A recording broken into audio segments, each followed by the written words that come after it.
Welcome to learning IT HD, আর সাথে আছি আমি মাসুদ মিলন। চলুন দেখা যাক তিনটি পদ্ধতিতে কিভাবে মাইক্রোসফট অফিস 365 চালু করা যায়। ভিডিওটি ভালো লাগলে অবশ্যই লাইক কমেন্ট শেয়ার করবেন। চলুন তাহলে যাওয়া যাক স্ক্রিনে।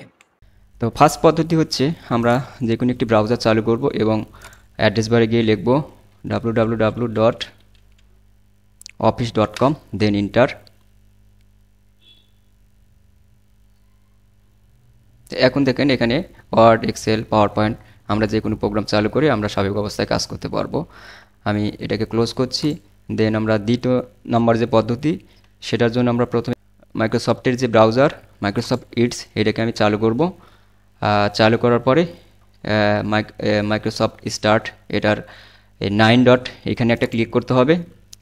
এরপর আমরা এখান থেকে কিন্তু ওয়ার্ড, এক্সেল আমরা চালু করতে পারবো। আমি যদি ওয়ার্ডটাকে এখান থেকে চালু করতে যাই তাহলে এরকম আসবে।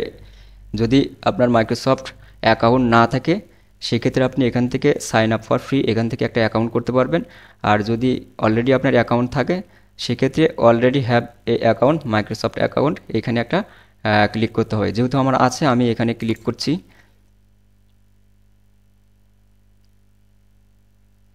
এরপর আপনাকে অ্যাকাউন্ট দিয়ে সাইন ইন করতে হবে। আমি আমার অ্যাকাউন্ট নাম্বারটা এখানে দিয়ে দিচ্ছি। দেন ইন্টার প্রেস করতে হবে, নেক্সট করুন।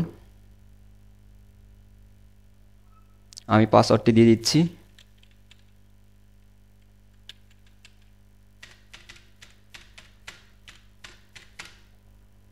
দেন সাইন ইন।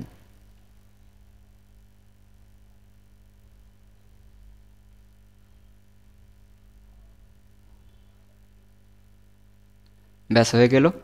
এখন আমরা এখান থেকে কিন্তু যে কোনো প্রোগ্রাম আমরা এখান থেকেও চালু করে ব্যবহার করতে পারছি। অ্যান্ড দেন লাস্ট পদ্ধতি যেটা, সেটা হচ্ছে কিবোর্ড শর্টকাট ব্যবহার করতে হবে। এর জন্য কিবোর্ড থেকে কন্ট্রোল, উইন্ডোজ, অল্টার একসাথে চেপে শিফট চাপুন।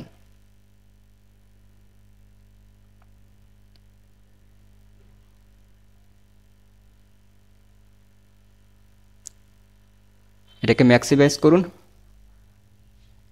টাচ বারে ডাবল ক্লিকের মাধ্যমে।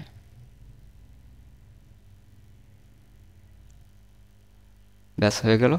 ধন্যবাদ সবাইকে।